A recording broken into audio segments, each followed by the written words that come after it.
Microphone? Give me a cue. I think we. I am told this is a microphone. I may look silly talking into it. It's a On spatula. a dare. If it turns out to be a spatula, or maybe I should be serving chili. Hello and welcome to our first ever Coventry Colloquium. Patty Substelny and Mike Substelny have decided to host these events because we have interesting friends to talk about interesting things. We chose the word colloquium because of its alliteration with Coventry, and we think it's suitable. If this event does not fit the definition of a colloquium, where an expert comes and talks about some expert thing they know, then I hope someday some linguistics expert comes and corrects us here in this room. Today's expert is my longtime friend Kai Getrost, astronomer and cave explorer and coxswain recently. I think what he's going to be talking about today is all related to astronomy and his chasing of Chasing shadows. Chasing shadows. And with that, I present to you Kai Getrost. Yay! Thank you, Mike. So, as Mike said, and most of you know, I'm an amateur astronomer.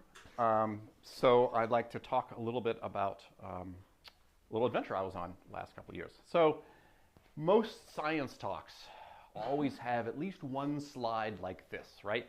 Nice, pretty graph of some data, and the presenter says why this is important and explains why it fits in with whatever science thing he's talking about. And this slide is important, and your presenter will tell you why it's important and what science it presents. But have you ever wondered, did this data just fall into the scientist's lap, or is there some story behind it? Was there a lot of blood, sweat, and tears that went into finding this nice, neat little graph? There is such a story behind this slide, and that's the story that I think is just as interesting as the science behind it. And that's the story I want to talk about, what went into making this one slide.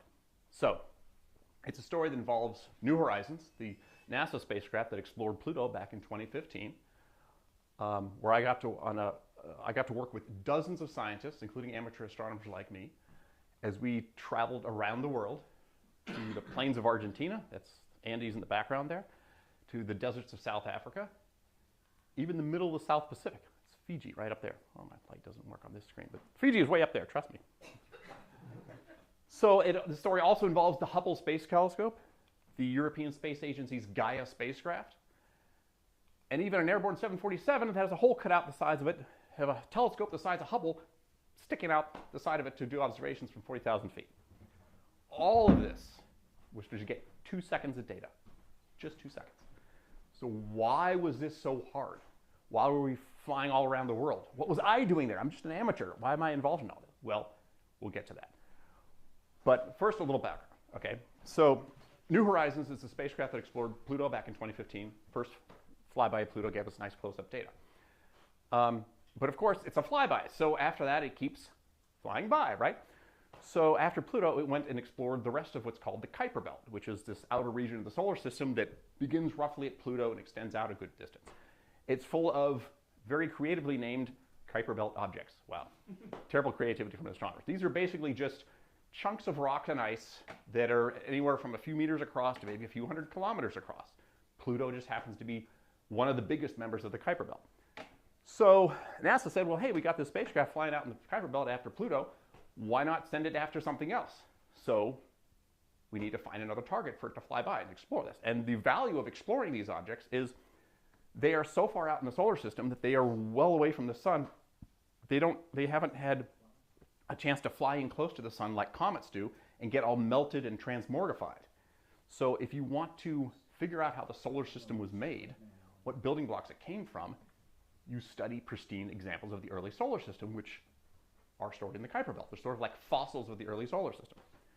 So great. So the New Horizons team searched for another object to fly by after Pluto, and they found one. These are the actual discovery images from Hubble. It's really faint and really far away. Okay? It's called Arrokoth. At the time, we called it PT1. There was MU69 is another temporary catalog number we gave it. And it's, that little circled dot there.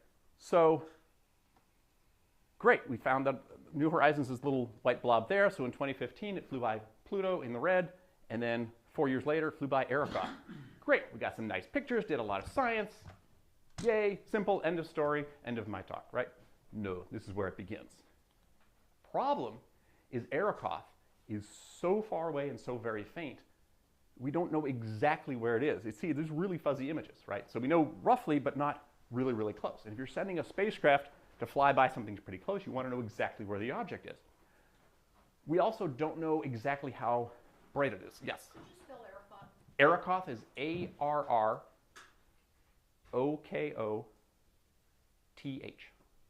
Thank you.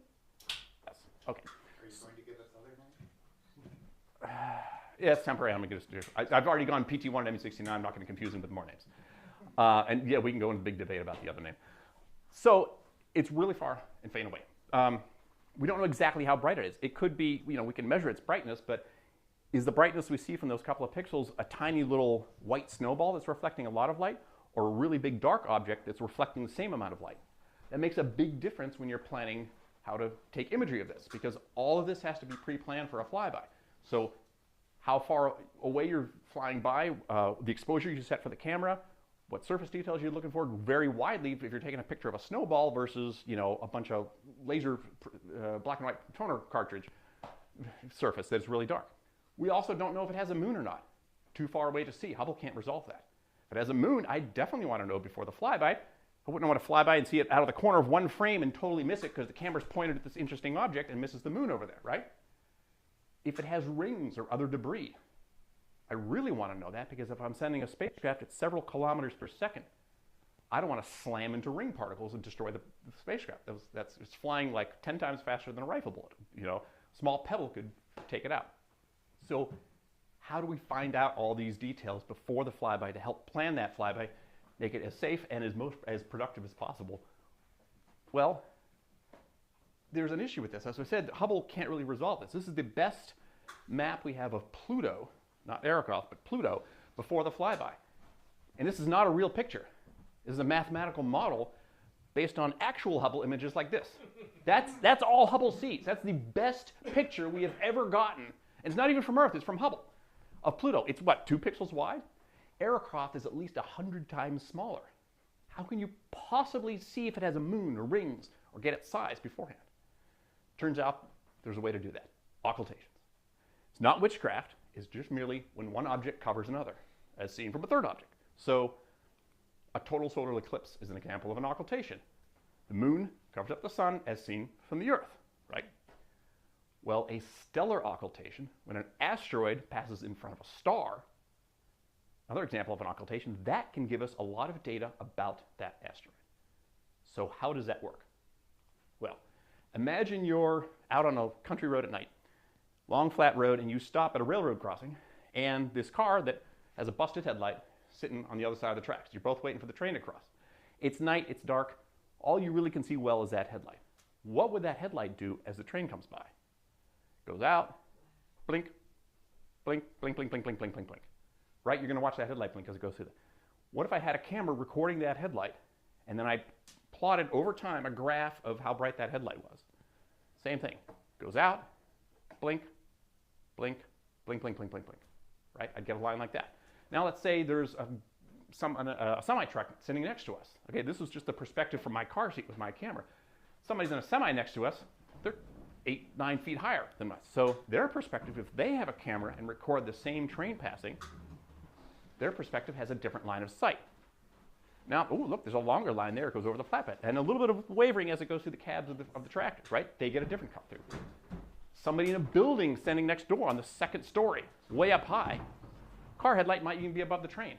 So their plot is going to look like that, right? So if we have a couple other cameras and get a couple other perspectives, we start to see a profile of that train, right? And yes, it does. It matches the train. We just got an image of the train. Now you might be saying, well, Kai, I see the train going right in front of me. I can get a better picture of that by just looking at the train. It's 10 meters right in front of me, right? You can't if the train is a few billion miles away. Right, exactly. Let's imagine now that train intersection, instead of 10 meters in front of me, is 10 kilometers away. And I do the same thing. I have 6 cameras and I record from different lines of sight, that light blinking out at half. What do I see then? All I see is a light in the distance. Can't resolve the train, right? But I still get that same profile. Okay, the light just is tied to the middle profile. So again, can't see the train. It's too faint. It's too small. It's to the naked eye. It's just could be smaller than a pixel. But I can still clearly see that there's an engine there. The second car doesn't have any cargo. The third one has three farm tractors on it. All of this data I get from just watching that blinky light. If I happen to know the train is going at, say, 15 meters a second, about 30 miles an hour, that's about a 4-second video. 4 seconds times 15 meters is 60 meters. Now I know the train's 60 meters long. I can't see it, but I know it's 60 meters long. If I know where that intersection is, and I look at timestamps, if I have a very accurate clock timing my video, I can look at the very first frame that the head of the train hits that headlight. I know within a few milliseconds, one frame of video, within a meter or two, exactly where that train was at a precise time. Far accurate than I could see with the naked eye in the distance. I'd know to maybe a few hundred yards at best if I'm looking at the naked eye.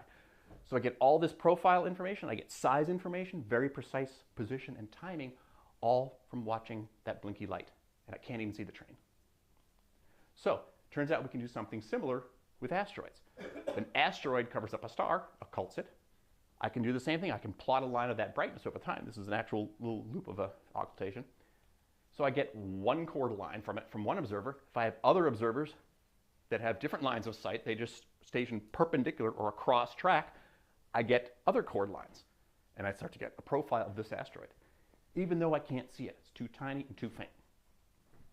So the two takeaways from this that are important, I will emphasize it again, is we're watching the star, we're not watching the asteroid. So even if the asteroid's so faint that I can't see it, it doesn't matter. It's only the star. If the star is bright enough, I can use a really small telescope, one that I can fit in the back of a truck, right? Also, the resolution of the data I get does not depend on distance, okay? It's just a lot of words for, imagine if I take a picture of a building across the street, okay? And blow it up on my laptop screen, so it's the size of the laptop screen, and it turns out that it's like 100 pixels wide on the image, right? If the building was twice as far away, 2 blocks away, image is going to be 50 pixels, and I blow that up, it's going to look fuzzier. If the building was 10 blocks away, it's only going to be 10 pixels wide, it gets really fuzzy. If you take an image, the farther away the object is, the fuzzier it gets. With an occultation, it doesn't happen. We got that same profile when the train was 10 kilometers away as we did when it was 10 meters away. So we don't have to use giant telescopes because we're watching the star if it's bright enough. And our resolution does not decrease with distance. It's almost magical. It can be out in the Kuiper belt and the resolution does not change. So occultations are so cool and so useful and fun. There's an organization dedicated to observing them, the International Occultation Timing Association. Made up of primarily amateur astronomers, have been doing this for decades, timing thousands of asteroids and helping refine their profiles and get more precise position information from them. So, it's great. They sound magical. Why not use it all the time? Well, a couple of drawbacks. Obviously, they only happen when the 3 objects align. The asteroid looks about as small as a point because it's far away. The star is even farther away, it looks like a point. So when it's a point and lines up with your other point, it's going to be really tiny. It happens fairly rarely. You have to know the position of these objects somewhat precisely beforehand to get in the right area. Sort of like if I said I lost my keys, will you help me look for them? Well, if I can tell you I lost them in my backyard, it's worth it for you to come over and help me look for them. If I told you I lost my keys in Cleveland, it's not worth it for you to come over and try to look all over Cleveland for it. So we have to get it somewhat accurate to narrow it down to it's exactly right there. And like a total solar eclipse, which is also an occultation, it's only visible from a very narrow path, so that path could be anywhere in the world. So, in the words of Inigo Montoya, let me explain. No, there is no time. Let me sum up. New Horizons team wants accurate size and position data on aircraft before the flyby to help plan imagery. Hubble can see it, but not accurately enough to get us the data we need, or as precise as we want. Occultations can get that data, often with a small telescope, but they're rare, and they could be anywhere in the world. So, New Horizons teamed up with IOTA and said, let's see if we can use some occultations to get this data. Turns out they found, did all the orbital mechanics and found 3 events that would occur in the summer of 2017. That's when all this stuff happened. So the first one is, you can see the path crosses South America and South Africa. The next kind of goes over South America, but mostly the Pacific, and the last one goes over southern South America. So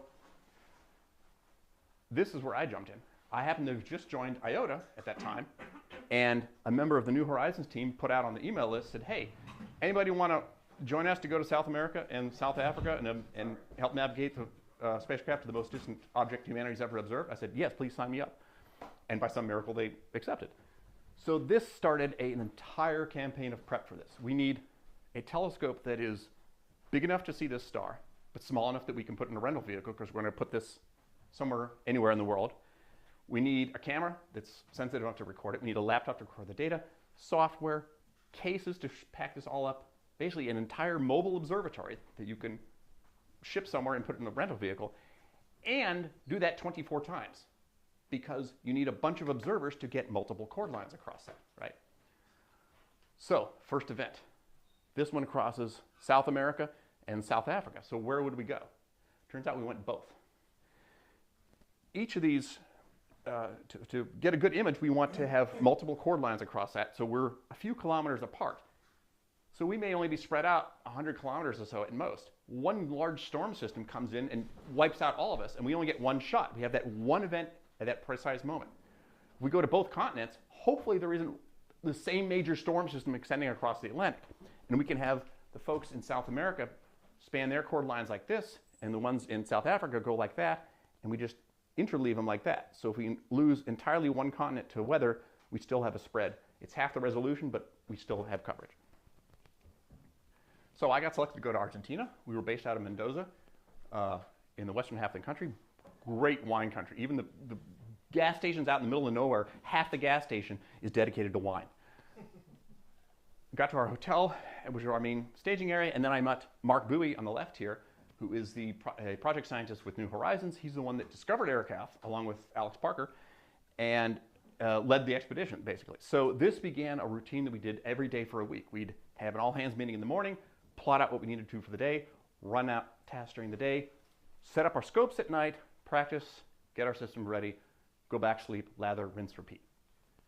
So you might think, okay, what is there to do during the day except go touristing, and then, you know, the only thing you need to do is play with your telescope at night. Well, you got to figure out where to put your scope, right? Because we have to be on one of those precise lines. I can be anywhere on that line, but I have to be within a few hundred yards of distance, perpendicular distance to that line. So wherever that line intersected somewhere, some road in Argentina, we'd go down that road and we'd look and see if that's a good spot. I want to be close to a road so I can get the truck there, but I need to be away from the road so there's no car headlights. I don't want to see street lights. I don't want people bothering me at night wondering what the hell I'm doing with all this gear, you know. So, and this might be a 2 or 3 hour drive from the hotel, lather, rinse, repeat. So our days were filled with a bunch of driving and sight scouting. Meanwhile, in South Africa, remember we sent half the scopes to South Africa. They were doing the same thing, sight scouting. Of course, they had their own local issues. Back in Argentina, we had issues of our own that might seem completely mundane, but it's something you've got to figure out. Like, can you get all your gear to fit into your rental? Fits nicely, but hey, you got to get it out. That's a 200-pound case in there. There's two of us, so can you manhandle that out of the truck with those roll bars that are bolted to the truck and get it out in the middle of the plane somewhere? The next trip we had, I brought along socket wrenches and I took the roll bars off of my rental. So every night we practice. The first couple of nights we all get together at one condensed area so that if I have a problem with my scope, you're just 5 feet away and I can say, hey, how do you get the thingamabobber to connect to the whatchamacallit, right? And the first couple of nights, a lot of us were pretty discombobulated. This is my first time in the Southern Hemisphere, and to get these scopes set up, you have to first identify a couple of known stars and say, hey, that's Betelgeuse. Point the scope at Betelgeuse and tell the computer, you're looking at Betelgeuse now. And then the computer says, oh, okay, I know where I'm pointing. I can go find that faint thing that you're going to tell me to do. But first I have to find Betelgeuse or Spica or something I recognize. This is the Southern Hemisphere. Half the sky is completely unknown to me because I don't know southern skies that well. And the northern stars are all upside down. It took me 20 minutes. I couldn't identify anything. Finally, I actually did this. I leaned way backwards like this. Oh, that's Sagittarius. I could only recognize it upside down. True story. We're scientists, so we fill out logs for every observation session to see what it is. Some people had problems on that first night. Just boom, just don't ask. But hey, these guys, that's why we practice. We had an entire week to get our act together, and they managed to recover. and got good data on event night. Meanwhile, in South Africa, some of their scopes didn't survive the journey all that well. You can see down here, like this mirror, there's not supposed to be scratches here, and this mirror is not supposed to be touching that. It's completely loose. It came completely loose. Luckily, a little bit of local ingenuity and some glue, and they got their scopes back together. So getting back to us in Argentina, our process repeats again. We're practicing until eventually we're ready on event night. We have all our scopes set up, our sites scouted, and we're ready to go out. So in the meantime, while we're doing all this stuff every day, these two guys that discovered Arrocath are, in addition to figuring out their own systems and site scouting, are also still getting data from Hubble to refine the orbit of Arrocath to try to get our prediction now. Remember, we have a guess as to where Arrocath goes, but there's error bars on that. It could be farther south or farther north. They're trying to narrow that down so that the area we have to cover is a little less. And this is that predicted path. So that red line's the center. Yellow is about as wide as we think the Kuiper Belt object is, and blue is our best guess as to our error. I think it's either 1 or 3 sigma for your statisticians, but it's either a 67 or a 99% confidence that we have that it'll be between this. Okay, but it's just a guess. It's an educated guess. So for us, those lines hit us in Argentina like this. So that center, again, the red is the center of the line. Yellow is how wide we think the Kuiper Belt object is going to be. Blue is the maximum error in the position. We think it could, most likely it's going to come by straight through here, but it could come up here, and there's like a tiny 1% chance it could come up through here. Luckily, we had a nice north-south road, so we could scout a bunch of sites to hit it. But now Mark and Alex have to figure out where we're going to set our 12 systems out. And you could say, well, I don't want to miss it, so let me spread them all out like this and cover the entire error bar. That could get it, but then you're all spaced out this wide, right? That's almost as wide as Arrocath. You might even completely miss it. Or if you do, you're only going to get one hit. You don't get any profile info. Okay, so let's all bunch up right here for the width of the asteroid, then we get a whole bunch of chord lines on. But then what if it goes here? You completely miss it. So they had to figure out what's the optimal spacing to maximize our odds of both catching it and getting the most chord lines. Luckily, I didn't have to do that math and end up screwing up the whole trip if I got the math wrong. So in South Africa, they had a similar thing. They had all their sites picked, and now this is their plot of them the night before. They had all their sites picked and they're ready to go.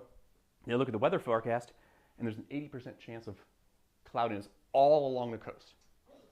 And they just spent a week finding these, driving all over the western coast here, finding these sites. So now what do? Do you commit to these sites and say, well, it's a site I know I'm not going to get interfered with, but it's only a 20% chance that I'll get data?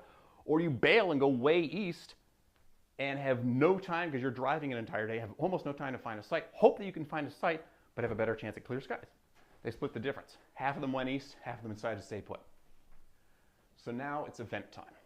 Okay, this is what we've been working up for several months, and an insane week of driving around, site scouting, and playing with our systems. We all are 2 people to a scope in our one truck. We all spread out in the plains of Argentina. I'm with Alex, who, as I mentioned before, was the co-discoverer of Arrocath, so I'm feeling no pressure at all. We set up, and it's like there's nobody for miles out on this road. And we get on the target, and we start recording, and we're both just spending we had to record for 45 minutes because we wanted a big swath of data.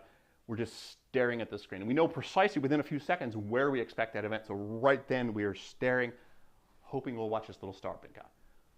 We didn't see it, but that's just visual. It could be, it could dim a little bit. It could be a couple of frames we didn't see, or it's too dim to see clearly. Who knows? Get back to the hotel, give all our precious data to Mark, wait for everybody to show up. Did anybody else see it?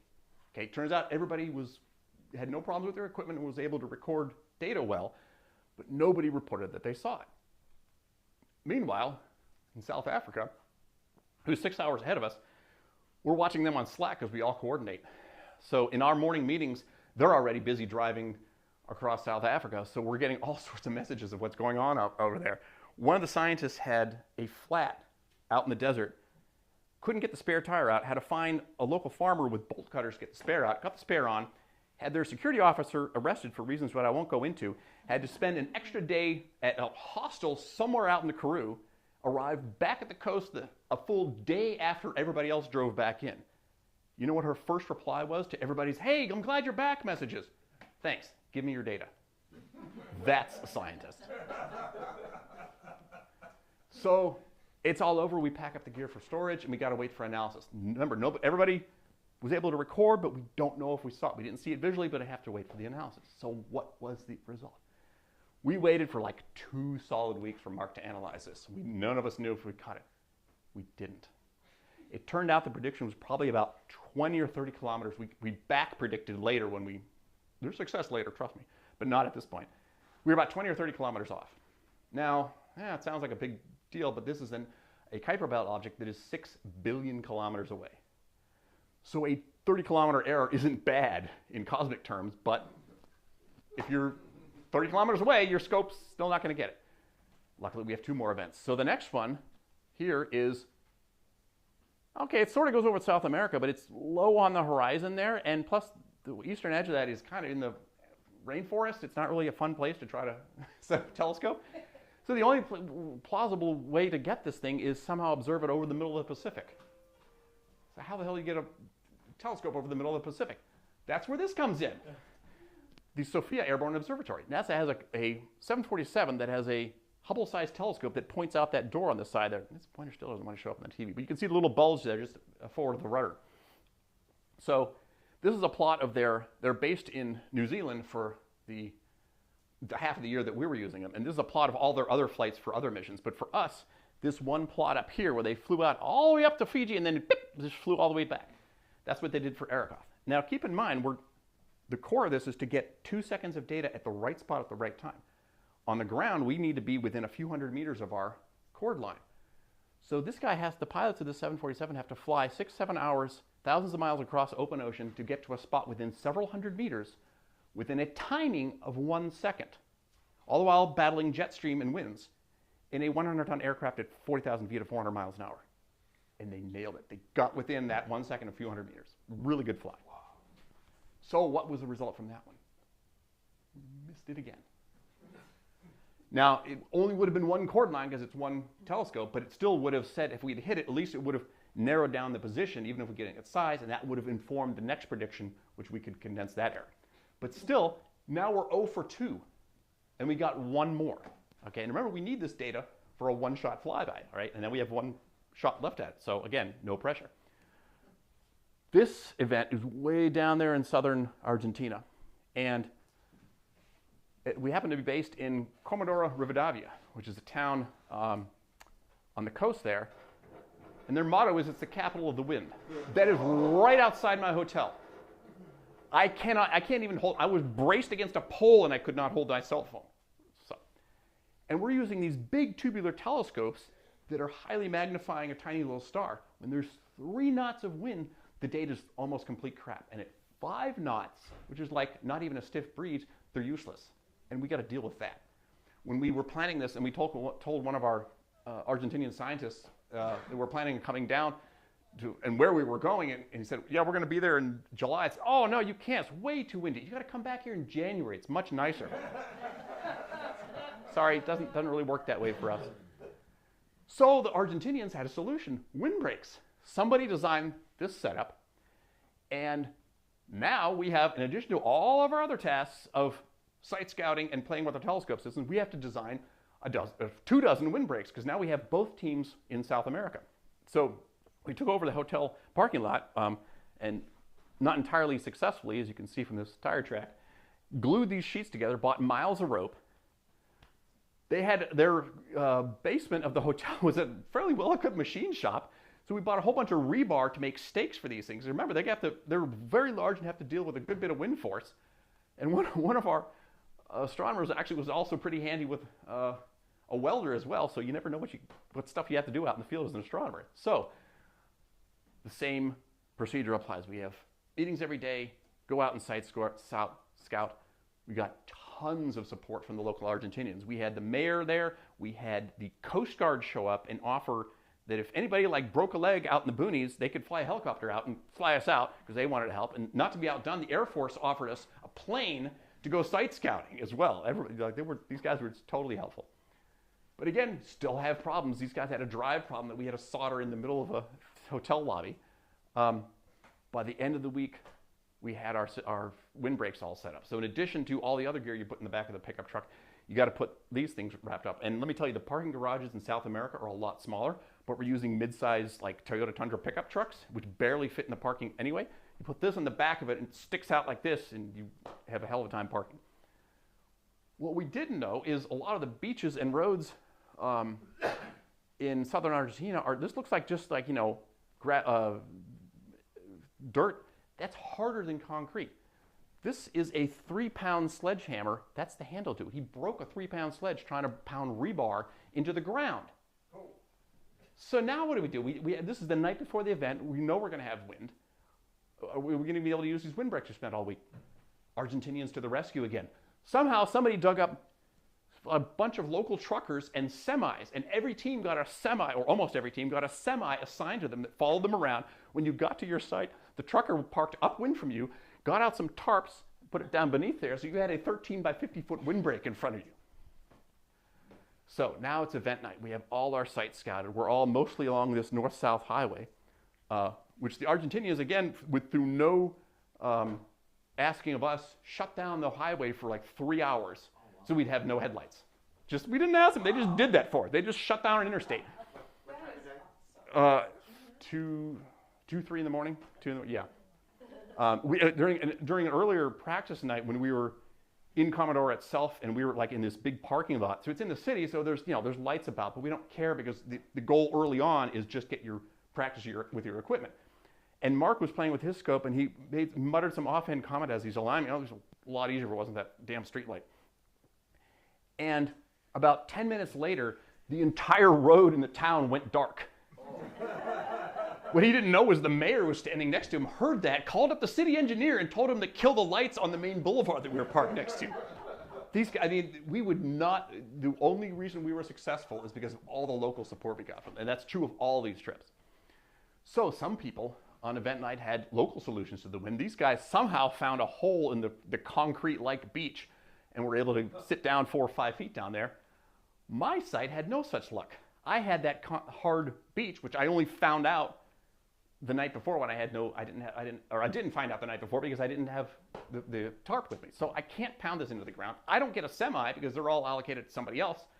So it's just me and Lucas out on the beach trying to figure this out. That roll bar, remember they got in the way of the equipment? Saved my butt because I was able to lash this thing, spent about an hour lashing this thing, one side of it to the truck, and the rest of us, for the 45 minutes, somebody held this against 20-mile-an-hour winds, which, trust me, you hold that much fabric against 20-knot winds, it tires you out. Every 10 minutes we trade off, and we had the scope hidden in there on that tarp, just protected from the wind. We managed to pull that up. So we got good data. As some of you know, I can get kind of lively when I get excited about something. Shocking. Yeah, shocking.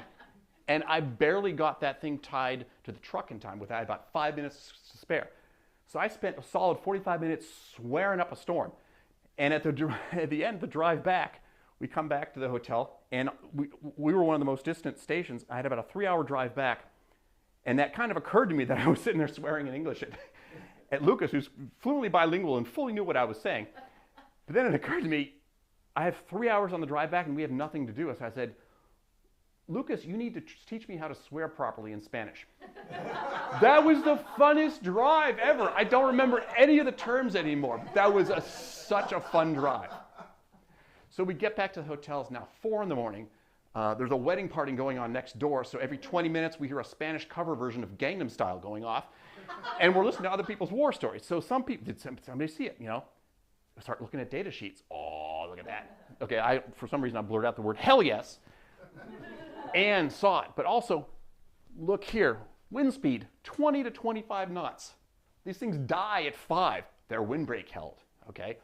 But hey, did I think I see it? Doesn't count. Is it really in the data? Now it's getting late. So poor Anne, this is actually the same scientist that got stuck out in the middle of the desert in South Africa, has to do a first run analysis of all our data. So it's getting to be like 6, 7 in the morning now. Some of us have gone to bed. The rest of us are too wired to care and are still swapping war stories. She still has to have a brain enough to analyze this stuff. So we're all winding down, thinking about ordering breakfast, and all of a sudden I hear from the back, yes! Really loudly. She found it in somebody's data. Rushes, puts it up on the screen, and she's here, she's pointing out the 1 star. These are our guide stars. This is the one that we're looking at, and it disappears from that. So after all of this is what we saw. That little star blinking up. That's it. No grand explosion, no big pillars of creation. Just a freaking star blinking out. How are you so, what's the big deal? But we know if you know exactly where you were when you took that video and you timed it very precisely, and it turned out 4 other people got blinky stars like that, you can plot that out. Is this starting to look familiar? So now, if we plot this all out, it's the best shape that fits to this. We're starting to see some weirdness. It's not just this weird shape. It's these 2 objects. So what does this mean? It could be a binary. It could be 2 objects orbiting each other, and we just happen to catch it when they're almost lined up with each other. But it could also be 2 of these things stuck together. And for various reasons that I don't understand, that was the more likely scenario. 2 lobes stuck together. And a year later, New Horizons flies by Arrokoth and takes that picture. So what does this mean? It means a NASA spacecraft, after a 13-year, 6 billion kilometer journey to the most distant object humanity has ever visited, just verified data that us amateurs had already gotten out of the back of a pickup truck in Patagonia. That is cool. We were dead nuts on, right? And there it is in a little 3D shot. Again, it had 2, like a snowman, 2 objects just stuck together, exactly like our occultations predicted 2 years ago. So there it is, the entire story behind one neat little data slide of one presentation. So I hope you enjoyed that as much as I did. Thank you. Oh, and one last thing I probably will add. There was an episode of Nova about this event, and it was narrated even more dramatically than I did. I don't know if the video is still available. That is a link I saw on Facebook, but if you have whatever their passport pass is on PBS, you might be able to dig it up. It's called Nova, Pluto, and Beyond. If you look really closely and pay attention for about 1 second, you might see somebody you know in the background, or not. Okay, thank you very much. Any questions? All right, Kai, thank you very much. We are able to take questions here. Nice job. Anyone have? Okay, and we are also able to take live questions from the ether. Yes. The great beyond. All right. Okay. Of the 2 places you visited, which did you enjoy more, Argentina or South Africa? Just to be clear, I didn't actually go to South Africa. We had the first event was in South America, in Mendoza and South Africa. I was in Argentina. The second time we were all in Argentina, and I was in Argentina both times. Okay. But there have been other campaigns after this. I still have a whole small epilogue here with a couple other slides. I've done other campaigns both for New Horizons and for another spacecraft mission that the same scientist is on. And I've gone to, I've gone to Argentina, Colombia, Australia, Spain, and probably Mexico next.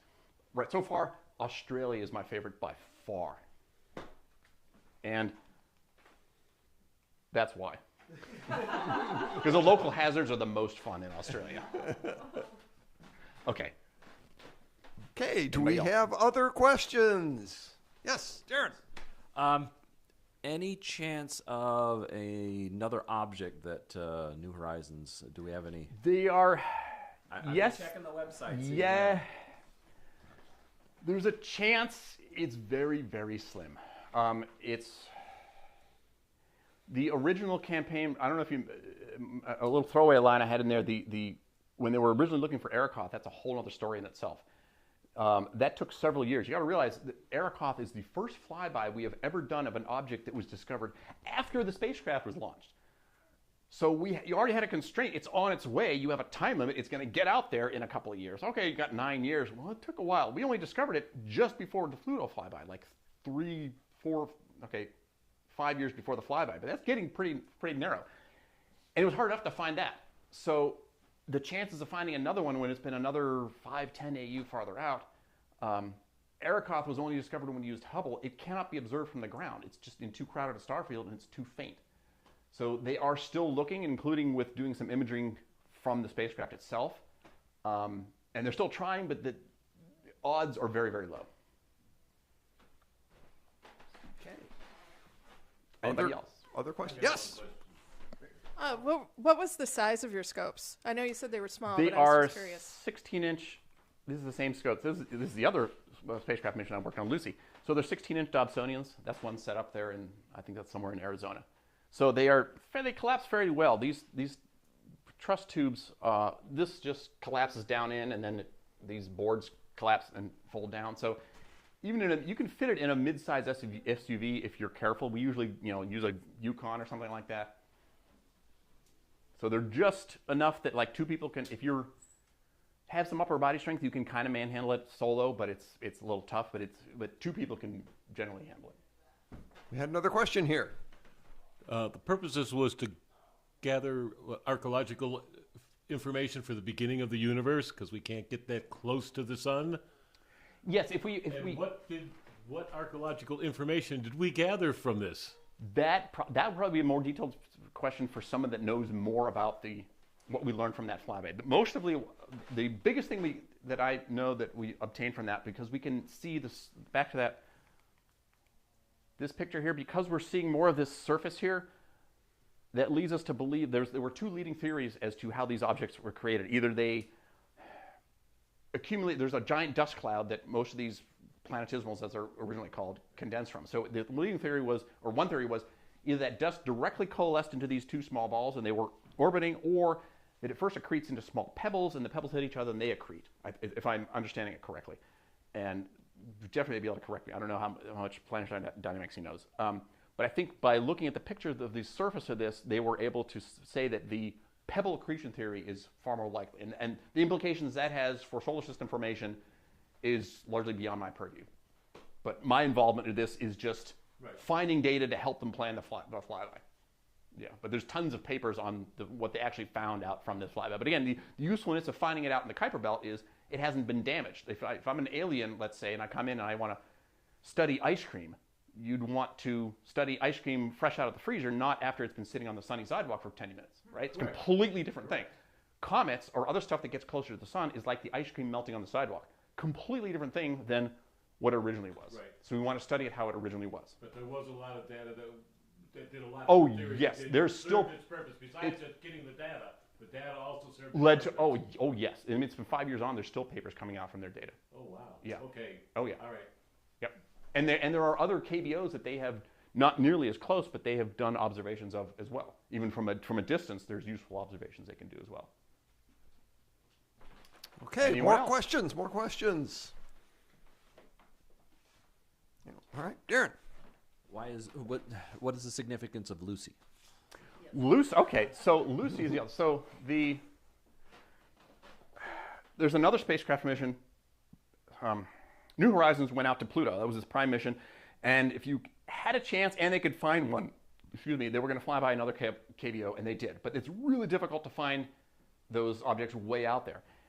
It would be really neat if these objects happen to be a little bit closer, so they're easier to get to, but not so close that they're warped by the sun. And it turns out there's a collection of asteroids called Trojan asteroids that are at the two Lagrange points of Jupiter. So that's only 5 AU away, which is much easier to get to, but it's also not so close to the sun that they get melted. And it's believed that these asteroids that are now close to Jupiter were originally out in the Kuiper Belt, got captured by Jupiter's gravity. So it's almost as if somebody went out and did a royal sampler of the Kuiper Belt, brought it in closer, so for easier for us to access, but not so close they got destroyed. And they're all in fairly one place. So the Lucy spacecraft was another mission that got designed to go to those Trojans, which is easier to get to, and then when we're orbiting around the sun several times, so we can actually visit several asteroids. So Lucy will visit something like 9 or 10 asteroids now. It's a really impressive mission. So we have about a dozen flybys. Well, really 7 or 8, but more than the 1 or 2 we did for New Horizons. Some of the same scientists work on that mission. We're also doing similar occultations for that mission. And again, it's looking at fossils of the solar system, and because we think these are like fossils of the solar system, they named the spacecraft Lucy after the hominid fossil. Oh. So just like that fossil tells us about human evolution, we hope this mission will tell us about solar system evolution by looking at fossils, hence Lucy. And in fact, the first flyby we do is of an asteroid that the team discovered that is called Donald Johanson. Anybody know that name? Guy that discovered Lucy, or was on the team that discovered Lucy. Clevelanders know that name. Yes, yes. Okay, that was a roundabout way. I think I answered it. Whoever answered. Yes. Okay, these are good questions. Anyone else? Patty has a question. Yes. Hey, Kai, could you talk a little bit about the administrative and the process that you go through to sign up for an event? A little bit about the flights, Oh, yeah, just okay. a little bit about the process. Yeah, I kind of glossed over that because I have so much other stuff I yap about.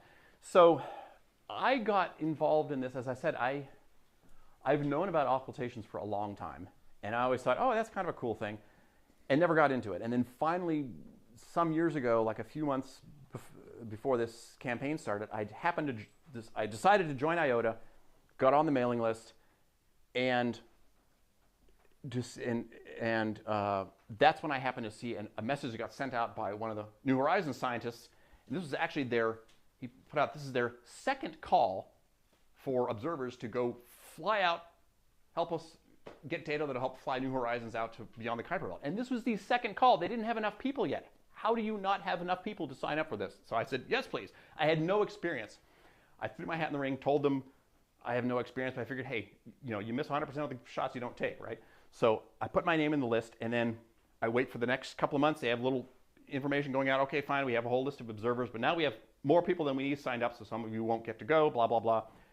And then finally, about 2 or 3 months after I put my name in, one of the email lists, there's now a separate email list just for this, came out. There was a spreadsheet, a list of all the team assignments. They're all 2-person teams. So there's so-and-so, and I'm just looking down the list, so-and-so, and so, so-and-so, and so-and-so, Kai Getrost, Alex Parker, so-and-so, and so.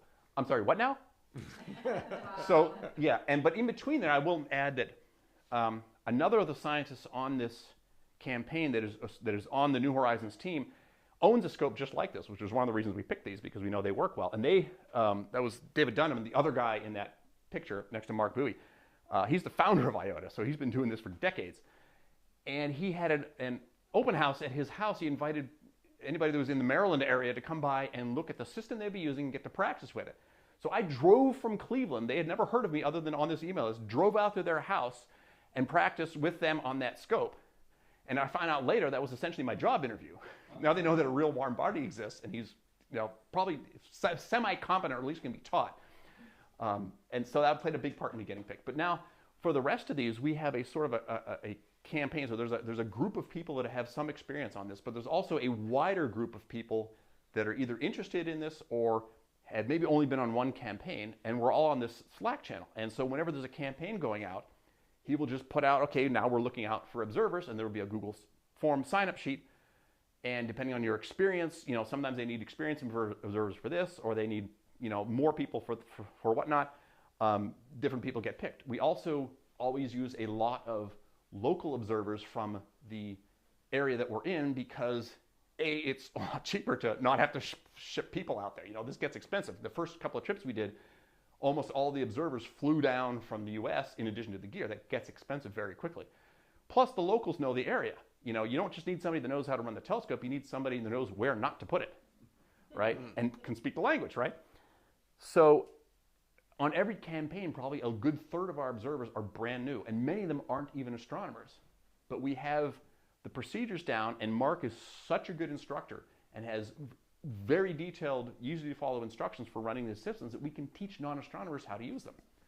So we have, people that have liberal arts degrees that are biologists or just random engineering degrees on these trips and learning to use these scopes in that week-long session and getting good data. Did that answer any of it? Yes, thank you. Anybody else?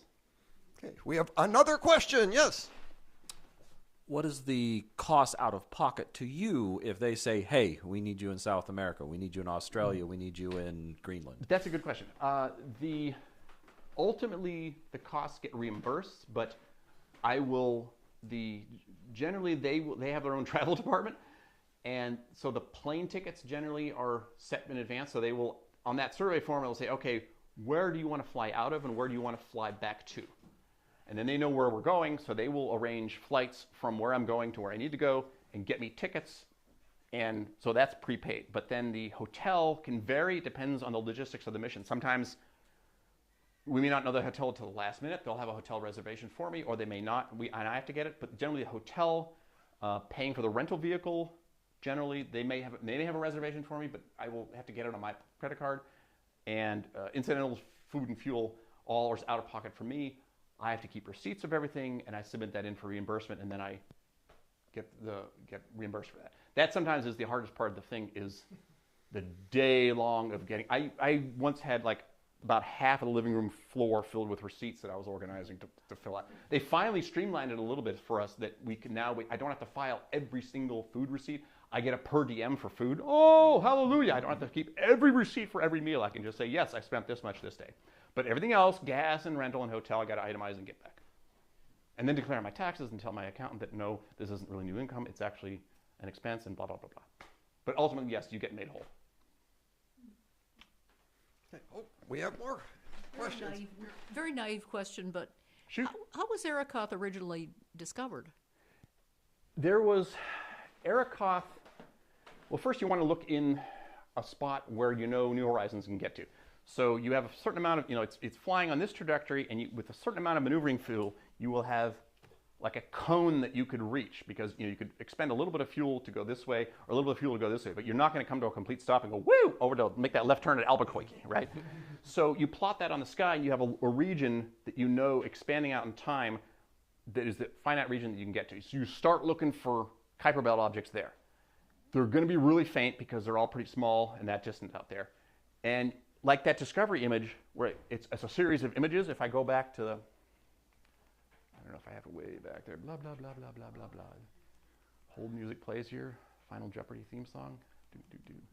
And they know they're Kuiper Belt objects Because we've discovered some since, really, until in 1930 we discovered Pluto. We didn't know anything else was out there. We thought that's the end of the solar system. But they're not, because they're moving in different ways than the background Yes, so stars, if I go okay. back to that, eventually I will get all the way back to, yes, the blinky. No, that was not it.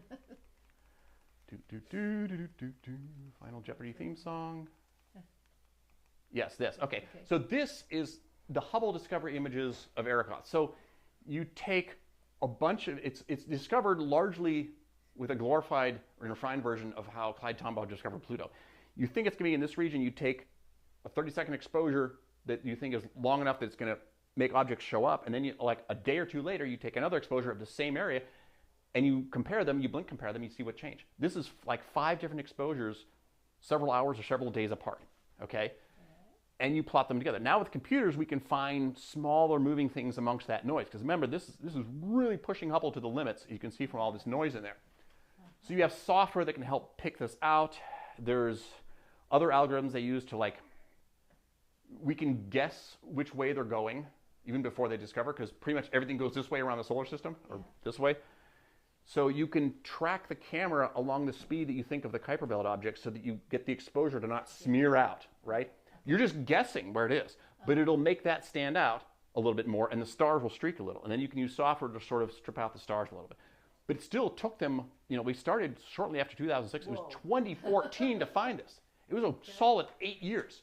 They used every telescope available on Earth. They used Subaru, Keck. These are 10-meter telescopes out in Hawaii. Problem is, Arakoth is really, really faint, and it's in the middle of the Milky Way. I mean, it's not actually it's against the background of the Milky Way, I should say. So there's lots of little stars around there. That's great for occultations. You have more chances of getting an occultation, but it sucks for finding it in the first place, because it's a needle in haystacks. You've got all these, you're looking for like a Christmas light amongst a bonfire. You've got all these little, so it took a long time. They finally had to use Hubble, and this is a big search across a fairly wide area. Their first proposal to the Hubble office was, we need like something like 45 hours worth of data. And they were like, yeah, right, we're not kidding, this Hubble's overbooked for like years in advance. So they made them do a test run first and said, okay, will you take 1 hour of data? We think statistically we should find at least 2 targets, right? And if we can, and then there aren't going to be ones that we can fly by, but we'll find 2 targets at least. If we can find 2 targets with our 1 hour of data, will you then give us the 45 hours, because we've proven that we probably statistically can find something? So there was huge pressure on them in that 1 hour of data to find their 2 targets, and they did. They weren't useful for New Horizons, but they proved the procedure. Hubble team then approved them to get the rest of the 45 hours worth of data. And then use data like this to figure out that Arakoth was going to occult a star? Yes. So when you discover the orbit of some, the way you determine the orbit of something, first, okay, you discover by just taking a picture of the sky. You let the camera expose for several seconds. Take this picture of the same area of the sky a day or 2 later, something will have moved. right?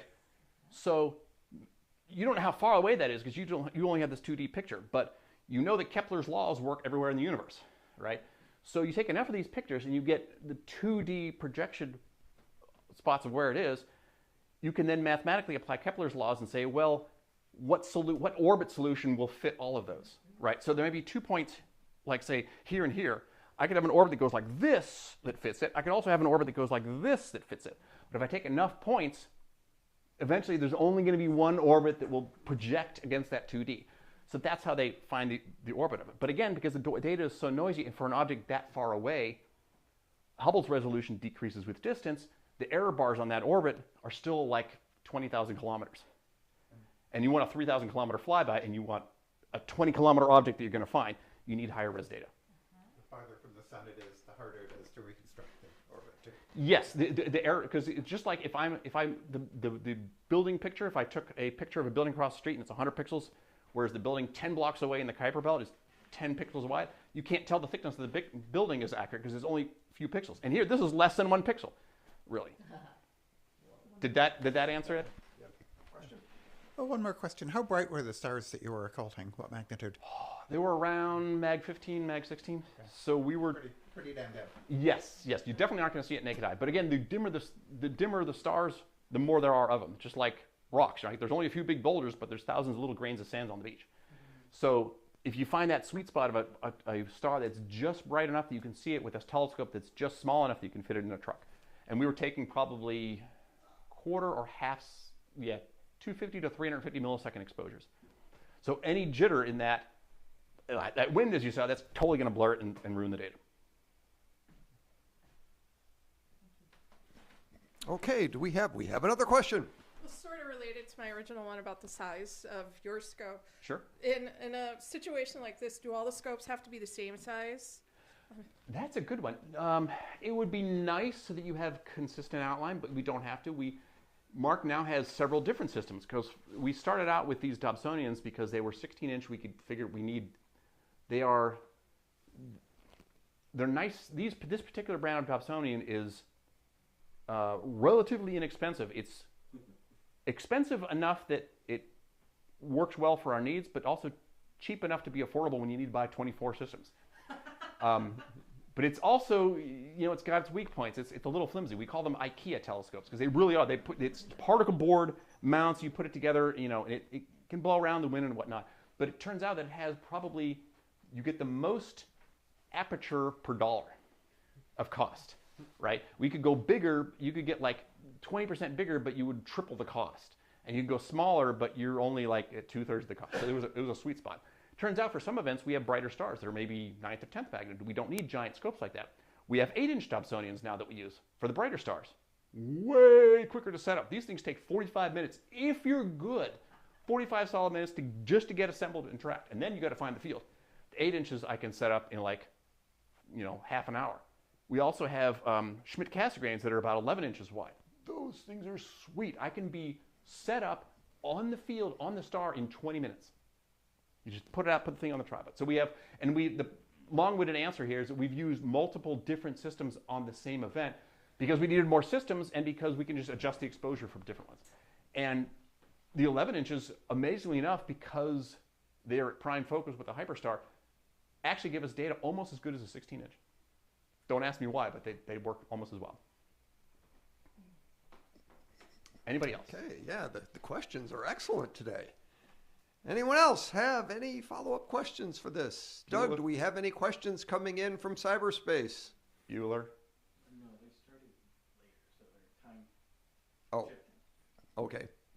So we don't yet know if we're going to have those questions. Okay, well, they can send them in later. I will gladly answer.